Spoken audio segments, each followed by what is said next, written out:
당시에는 아찔했던 상황이지만 지금 생각하면 참 어이없고 헛웃음까지 나는 황당한 사건이 있었습니다. 남편이 시어머니 때문에 중환자실에 실려갔는데요. 동네 창피해서 어디다가도 쓰지 못했던 이 이야기를 익명의 힘을 빌어 이 게시판에 한번 써봅니다. 딱 작년 이맘때쯤 일어난 이야기 같네요.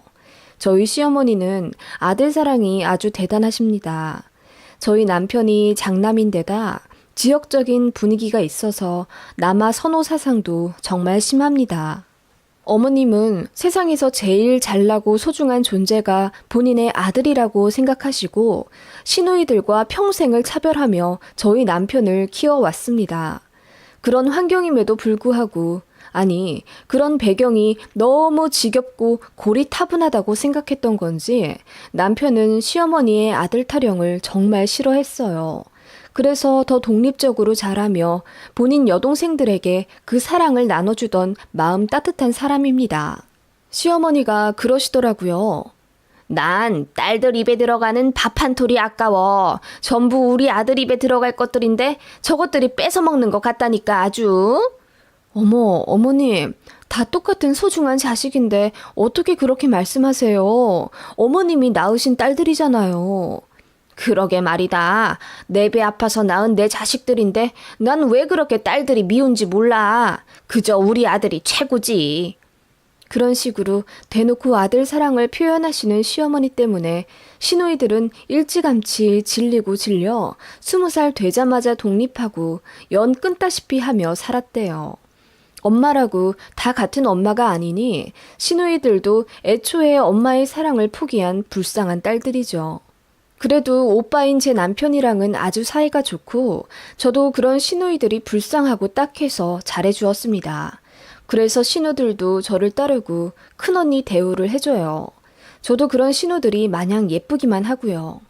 그래서 어떻게 보면 시어머니 빼고 똘똘 뭉쳐있는 상황이나 마찬가지예요. 남편이 시어머니를 달래도 보고 크게 화를 내보기도 해도 사람이 쉽게 달라질 수 없듯 어머님의 아들 편에도 결코 변하지 않더라고요. 그러다가 큰 사건이 하나 터졌습니다. 저희 막내 신우가 갑상선 암에 걸렸어요. 초기라 항암 치료도 없이 바로 수술로 완치를 기대할 수 있다고는 했지만 어쨌든 암이잖아요. 가족 중에서 제일 어린 막내 신우가 암에 걸리니 저희 남편도 어찌나 속상해했는지 모릅니다. 저도 놀란 맘에 눈물을 쏟아내기도 했고요. 그런데 소식 들은 시어머니 반응이 어땠는지 아세요? 요새 갑상선암 많다는데 뭐가 그렇게 큰일이라고 다들 유난을 떠는 거야. 수술로 떼어내면 그만이지. 아들은 신경 쓸 거 없어. 이러더라고요. 갑상선 암 수술을 받는 본인의 막내딸 건강보다 그걸로 신경 쓸 아들 걱정을 하는 게 말이 되나요? 그 일로 막내 신우는 시어머니를 다시는 엄마로 생각하지 않겠다며 장례식에도 안 갈 거라고 울고불고 절연을 선언했고 시어머니는 그 소리에도 눈 하나 깜짝 안 하고 그러라 하시더라고요.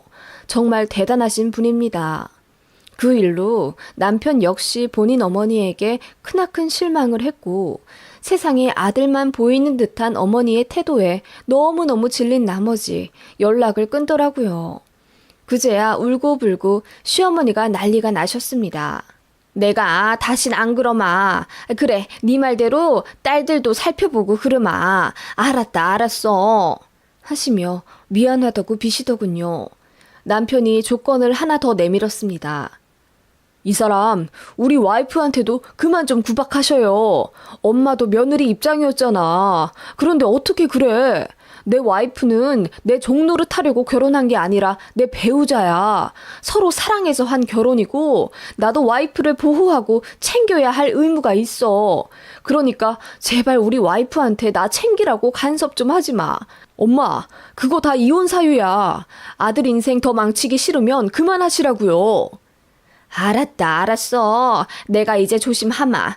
그러니까 제발 얼굴 안 보이고 연락 안 하겠다는 말만 하지 말아다오. 내가 우리 아들 없이 어떻게 사니? 엄마, 에휴. 그렇게 어찌저찌 상황이 마무리되고 시어머니는 대놓고 딸들과 며느리는 무시하지 않으려 했지만 속내가 어디 쉽게 바뀌겠어요? 아들이랑 연 끊어질까봐 그런 척하고 사는 거죠. 그걸 모르는 저희도 아니었습니다. 아무튼 그렇게 몇 년 지내고 있었죠. 크고 작은 일들이 역시나 있었지만요. 그러던 와중 저희 남편이 혈중 지질이 높다는 건강검진 결과를 받게 되었어요. 나이에 비해 건강관리도 잘하고 그렇게 심각한 수치도 아니었는데 어쩌다 사실 알게 된 어머님이 세상 끝난 듯 우시며 아들 건강이 나빠졌다며 난리를 치시더라고요. 그 원인을 또 저한테 미루시며 제가 남편 관리를 제대로 못했다며 며느리 탓을 하려 하시더군요. 역시나 그 성격 어디 못 간다고. 이러다 남편이 큰 병에 걸리기라도 하면 저는 아주 죽일 죄인이 되겠더라고요. 그리고 따지고 보면 제 건강이 더 안 좋거든요. 저는 위궤양도 있고 자궁의 질환도 있어서 반년에 한 번씩 추적 관찰을 하며 약을 먹어야 하는 상황이에요. 그런데 시어머니는 제가 아픈 건 또 제 탓이라 하십니다. 제가 건강관리를 제대로 해야 남편을 잘 보필하는데 그 반대가 되어서 남편이 저를 조금이라도 보살펴야 하는 상황이 어머님은 너무너무 싫으신 거죠. 이래도 제 탓, 저래도 제 탓. 어머님은 아무래도 돌아가시기 직전까지 바뀌실 것 같지 않았습니다. 아무튼 본인 아들의 건강 때문에 전전긍긍하던 시어머니는 여기저기 수소문해서 좋다는 한약이나 음식 재료들을 사가지고 하루가 멀다 하고 찾아오시더라고요. 무슨 가시오가피인지 뭔지 약재를 가지고 오셔서는 이걸 다려 먹이라고 하시질 않나. 그래서 먹이고 있더니 다시 다른 재료를 가지고 오셔선 이걸로 바꾸라 하시질 않나. 너무 피곤하더라고요. 그냥 병원에서 지어준 약만 열흘 정도 먹으며 관리하면 되는데 어머님은 어디서 무슨 말을 잘못 들으신 건지 자칫 까딱했다가 남편이 갑자기 목숨을 잃을 수도 있다면서 저더러 24시간 남편을 케어하고 잘 해주라 하더군요. 무슨 심근경색이랑 헷갈리신 건지 저랑 남편이 그런 거 아니라고 잘 설명해드려도 이미 흥분하신 어머님 귀에는 잘 들리지 않으시는 것 같더라고요. 그래서 남편이 또 엄청 화를 냈죠. 그제야 알겠다면서 수긍은 하셨지만 어머님의 아들 걱정은 여전했습니다. 봄이 완연한 어느 따뜻한 오전, 어머님이 제게 전화를 하시더군요. 당장 나갈 채비해라. 네? 어머님, 저 산부인과 검진 가는 날인데요. 검진? 뭐 괜찮겠지. 맨날 괜찮다고 의사가 말해준다며. 아니, 그래도 추적 관찰 중이니까요. 약도 타와야 하고요. 그게 뭐 그리 중요하고 급하다고. 병원은 다음 주로 미루고 너 당장 차 끌고 우리 집 와서 나 좀 데리고 어디 좀 가자. 그렇게 다그치듯 저를 부르시길래 정말 급한 일인 줄 알았습니다. 그렇게 차에 타신 어머님이 어떤 주소를 제게 내미시더니 여기로 가자고 하시더군요. 여기가 어디냐 물으니 야생 두릅이 많은 곳이라고 어머님 친구분이 알려주셨답니다. 남편 현재 있는 질환에 두릅이 그렇게 좋다고 하네요. 그런데 어머님은 널리고 널린 개두릅이나 땅두릅 말고 산에서 나는 야생 산두릅을 캐서 아들 입에 넣어주고 싶으신 겁니다. 아니, 그래서 야생 두릅을 따러 가려고 그렇게 급한 일이 있다는 식으로 말씀하신 거예요? 제 병원도 미루고요? 지금 따야 해. 두릅은 하루만 지나도 활짝 펴버린다고. 아니 어머님, 시장에 널린 게 두릅인데 그렇게 드시고 싶으면 저더러 사오라고 하시면 되죠. 으이구, 네 남편 먹일 거라고. 그리고 밭에서 나는 거랑 산에서 따는 야생 두릅이랑 그 효능이 얼마나 천지 차이인지 아니? 너한테 설명해서 무엇하겠니? 지 남편 건강에 관심도 없어서. 어머님, 또 무슨 말씀을 그렇게 하세요? 아무튼 빨리 여기로 가봐. 그렇게 닥달하듯 채근하는 시어머니 때문에 저는 그 주소를 내비에 치고 운전을 할 수밖에 없었습니다. 40분 걸려 도착하니 웬 야산이더라고요. 어머님은 목장갑과 모자 같은 걸 저에게 건네주시더니 빨리 따자고 앞장서서 산에 오르시더군요. 그 산이 누구 산인지도 모르고 이렇게 함부로 채취하면 불법인 걸 알고 있기에 저는 내키지가 않았어요. 그래서 어머님께 이건 아닌 것 같다고 말씀드리니 잔말 말고 빨리 두릅 나무나 찾아보라며 소리를 지르시더군요. 이미 산에 온 걸 뭐 어쩌겠어요. 풀숲을 헤쳐가며 야생 두릅나무를 찾아 헤맸습니다. 그 와중에 뾰족한 나뭇가지에 긁혀 얼굴에는 상처도 나고 발목도 살짝 접질리기도 했어요. 이게 뭐 하는 짓인가 싶더라고요. 그때 어머님이 멀리서 야생 두릅나무 무더기를 발견하고 저한테도 빨리 오라고 채근하시기에 어쩔 수 없이 땄습니다. 한 1시간 정도 정신없이 채취하다가 제가 너무 힘들어 쉬고 있었어요. 그때 옆에 무슨 빨간 나뭇가지 같은 게 보이더라고요. 이게 뭔가 하고 봤는데 버섯 같기도 하고 고사리 같기도 했습니다. 제가 그걸 하나 따서 인터넷으로 검색해서 모양을 비교해 봤는데 야생 녹각 영지버섯이랑 비슷하더라고요. 저는 몰랐는데 영지버섯이 덜 피면 약간 나물같이 생기나 보더라고요. 그래서 어머님께 영지버섯 발견했다고 했더니 얼굴이 사색이 되어선 저에게 막 달려오시는 겁니다. 그러더니 제 손에 있는 걸 확 빼앗아 어머님 주머니에 넣으시더라고요. 그러더니 더 어딨냐고 물으시곤 그 자리에 피어있는 영지버섯을 전부 다 캐시더라고요. 어머님, 이렇게나 많이 다 가져가시려고요? 그래, 이거 다려서 아범 주자. 어머님, 이것도 애들 아빠 주시려고요? 어머님 진짜 너무하시네요. 어쩜 그리 아픈 딸이랑 며느리 생각은 하나도 안 하세요? 그렇게 안 하시기로 약속했잖아요. 제가 불만을 토로하자 어머님이 그제서야 민망해 하시며 아니 나눠 먹으려고 그러는 거지. 그래 영지버섯이 자궁에도 좋다고는 하더라. 내가 어디 아들 생각만 했겠니? 너한테도 좋으니까 이렇게 따온 거지. 너 가져다가 베란다에 말려놔라 하시며 아까운 거 건네주듯 영지버섯 뭉텅이를 저에게 건네주시더라고요. 제가 웬만하면 그냥 아무 소리 안 할 텐데 제 병원 검진까지 미루게 하시고 여기 와서 본인 아들 줄 두릅이나 따게 하고 있는 시어머니한테 너무 화가 났어요. 그래서 보란듯 영지버섯을 제 주머니에 챙겨 넣었습니다. 네, 제가 잘 다려 먹을게요. 그러니까 어머님이 되게 찝찝해 하시더라고요. 그렇게 집에 오자마자 어머님이 큰솥 가득 물을 끓여 야생 두릅을 데치시더군요. 그러더니 퇴근하고 돌아온 남편이 손을 씻기도 전에 입에다가 막 넣으셨고 남편이 기겁하며 또 왜 그러냐고 싫어하더군요. 어머님은 제가 두릅을 하나라도 더 먹을까봐 연신 가자미 눈을 해가며 남편 입에 계속 밀어 넣으셨어요. 남편은 먹기 싫다며 짜증내고요. 그 꼴 보니 웃겨서 피식 웃으며 베란다에 오늘 따온 영지버섯을 잘 펼쳐 말려놓았죠. 그렇게 어머님과 저녁까지 먹고 댁에 모셔다 드리고 잠에 청했습니다. 그리고 아침에 일어나 애들 학교를 보내고 청소를 하다 보니 어제 말려놓은 영지버섯이 생각나서 앞 베란다에 갔어요. 그런데 어제 말려놓은 버섯들이 하나도 없는 겁니다. 분명 제가 잘 펼쳐놨거든요. 이상해서 애들이랑 남편한테 문자로 물어보니 다 못 봤다고 하더군요. 그제야 어머님 생각이 났습니다. 이거 제가 먹을까봐 어머님이 몰래 가져가신 것 같더라고요. 어머님은 그러고도 남을 뿐이니까요. 그래서 전화해서 여쭤보니 어머님이 능청스럽게 모른다고 발뺌하시더라고요. 너희 집에 쥐 있는 거 아니냐? 쥐가 다 가져가 먹어버렸나 보지. 이러시더라고요. 너무 황당했습니다. 쥐는 무슨. 그러던 어느 날 남편이 시어머니 심부름이 있어 시댁에 잠깐 들러 저녁까지 먹고 집에 오겠다 하더군요. 그러라고 했습니다. 그런데 그날 밤 집에 들어온 남편 안색이 별로 좋지 않았습니다. 여보, 어디 안 좋아? 식은땀도 흘리는 것 같고. 무슨 일 있어? 아니, 엄마 집에서 밥 먹은 게 체했나? 두릅을 너무 많이 먹었나? 그게 아직도 있어? 며칠 지났으면 상했을 텐데 아까워서 먹이셨나? 그런가? 먹었을 때는 별 냄새 안 났는데.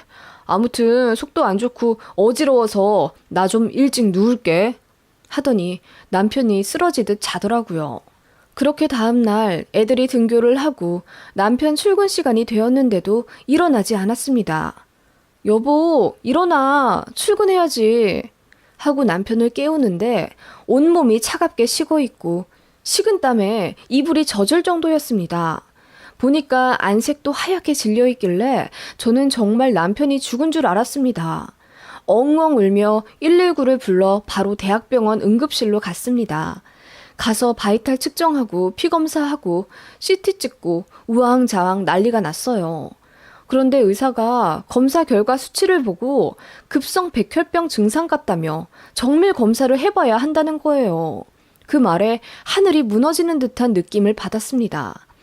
뒤늦게 소식을 들은 시어머니가 저 멀리 병원 입구에서부터 대성통곡을 하며 뛰어 들어오시더라고요. 우리 아들 어떻게 된 거야? 왜 갑자기 쓰러졌어? 응? 모르겠어요. 어제 밤부터 안색이 안 좋았어요. 그 말에 어머님이 주저앉아 우시고는 담당 의사는 저에게 어제 남편이 뭘 먹였냐, 하는 일이 방사능과 접촉할 만한 일이냐 등 간단하게 질문을 하시더라고요. 제가 어머님께 저녁에 남편이랑 뭐 드셨냐고 여쭤서 어머님이 소불고기랑 김치전 등 먹었다고 기억을 더듬어 말씀하시더라고요. 그때 의사가 고개를 갸웃하시더니 혹시 남편이 평소에 먹는 한약이나 다려 먹는 물 같은 거 있냐고 하시더라고요. 최근 비슷한 사례가 있었다면서요. 저는 없다고 했죠. 그랬더니 어머님이 슬그머니 제 옷깃을 잡으시는 거예요. 사실 내가 영지버섯을 타려다가 어제 아들한테 줬다. 이러시더라고요. 무슨 영지버섯이요? 아, 그거 어머님이 가져가신 거 맞죠? 아무튼 그거 달인물을 남편에게 먹이셨다고요? 제가 어머님께 큰 소리로 반문하자 옆에 있던 의사가 적극적으로 다가와 캐 물으시더군요. 어떤 버섯이요? 영지버섯? 혹시 빨갛고 좀 기다랗고 뿔같이 생긴 거 맞습니까?